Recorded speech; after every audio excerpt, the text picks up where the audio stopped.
Welcome to Faces of Abortion. I'm your host, Molly White. Faces of Abortion is the only television program of its kind that deals with the painful truth of abortion. You will hear powerful testimonies from women and men who've experienced abortion and the devastation that it brought into their life. You will hear the truth about abortion from scientific and legal evidence that you may have never known. You will also be given practical steps that you can take to help end abortion in America. And if you're hurting from abortion, we want you to know that Jesus saves and He forgives and He heals. We also have a 1-800 helpline number that you can call and talk to a caring person on the other end who will listen to you, pray for you, and help you find an abortion recovery group in your area to help you heal from abortion. So it just overwhelmed me. And I thought the only way to escape the pain was to take my life. I had a fear that I wouldn't be able to have my own children. It brings heartache. It brings hurt. And I knew they were tearing my baby apart. I remember the cold feeling of the room.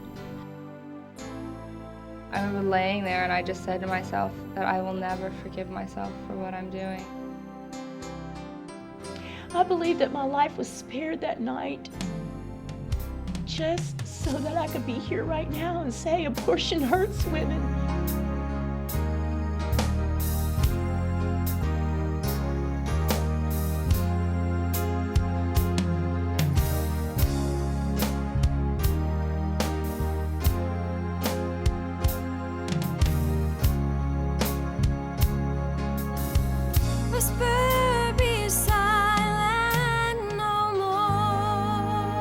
Welcome to Faces of Abortion. I'm your host, Molly White, and I'd like to introduce my co-host, Clayton Trotter, the General Counsel of the Justice Foundation, and Alan Parker, the President of the Justice Foundation, and our special studio guest, Cindy Collins. Molly, this week we have two very special guests with us, Cindy, and in her own words will be Tammy. And I think if people join us, those who watch every week know how powerful these testimonies are. But if it's the first time someone's watching this show, it's not graphic, but it's real. It's very powerful when the women tell what abortion has really done to them. I think it exposes lies about abortion that people need to know.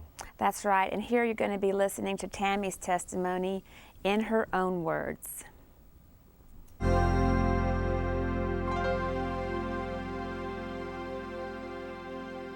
I just want to share my story about my abortion in my life. I was 17.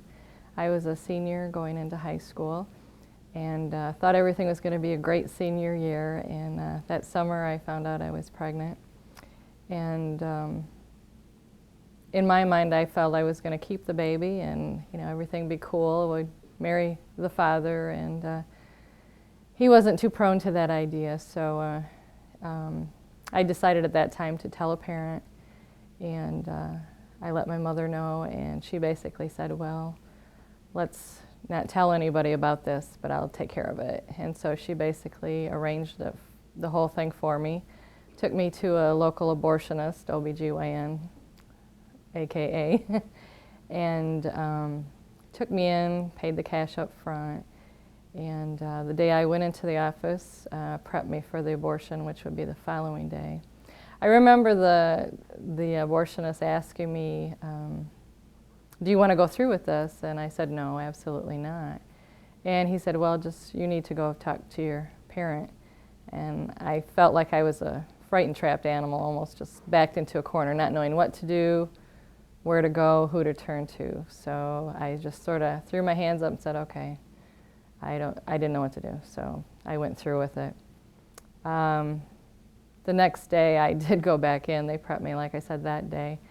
Went back in for the abortion, and I was laying on the table and heard the sound of the suction machine, and basically took 3 nurses to hold me down on that table, only to tell me, please, you need to be quiet so as not to disturb other women waiting out in the hall.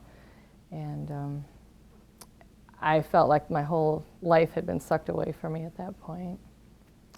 My senior year, I became a workaholic, basically. I worked odd jobs and did a lot of extra stuff in school that I probably really didn't need to, just so as not to think about anything. Just trying to keep my mind off of it any way, shape, or form. I lived that way for a long time. I actually married the father, believe it or not, of my aborted child 2 years later, thinking that would make things better. Only unbeknownst to me, I married into a very abusive relationship, which continued for about 23 years.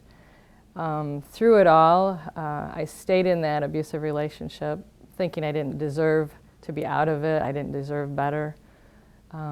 Self-punishing behaviors on my own part, eating disorders. I had several things going on. I had suicidal thoughts. The pain really hit hard when my first son was born, and I was laying on the delivery table, and actually the same abortionist delivered my first son. And I realized I could have been there before.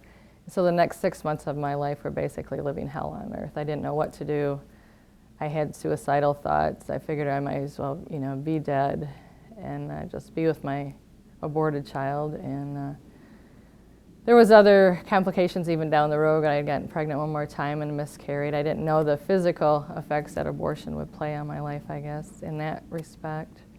Nobody ever told me those things. I was never given any information at the abortionist's office, and that was a funny thing too. I remember going in when I was pregnant for my first son at that same office, and they showed me videotape of the fetal development, how the baby was forming, and I said, didn't anybody have this information, a few years back when I was here? Oh yeah, we had that. Well, why didn't anybody show that to me? So I felt I'd really been, I guess, lied to, so to speak. I didn't get all the correct information. I think if I would have seen something like that, I might not have gone through with it. But obviously I did. There was a lot of things in my life that I didn't like. I was angry. I was angry at the person who was involved in getting me there, obviously, to the abortionist. I was angry at the birth father, or my aborted child's father, for not really sticking up or taking a stand on this issue a whole lot and saying, I'll help you with this. A lot of anger there I had to work through. And it affected our marriage greatly. There was sexual dysfunction, a lot of anger towards him through the whole marriage. And on his behalf too, towards me, there was a lot of anger. So a lot of abuse through the marriage that I just stuck in there because I didn't feel I deserved any better. I did get through it though, through the grace of God, and through getting involved in a CPC ministry as a volunteer, hoping to help other women. And that began a healing process for me. And I began to realize that I could tell other women how abortion had hurt me in hopes that they wouldn't make the same decision and have to be hurt as well. So I thank God for that opportunity to be able to go through that healing process, and a complete healing process at this point. I always have the memories of an aborted child. I'm 29 years post-abortive at this point, and I think I have a daughter in heaven, I know, at this point. Her name would be Jessica Lynn, and I'm very thankful to God for that. But I just really want women to know that, there is hope and there's healing no matter what your situation is or who was involved with you in the whole situation.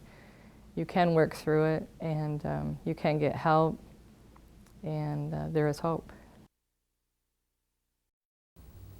You just heard the pain and trauma of Tammy's abortion experience, and we just want to let you know that if this has brought up some memories or pain from your own abortion experience, that we do care about you, and we don't want you to hurt alone. We do have a toll-free number that you can call and talk to someone who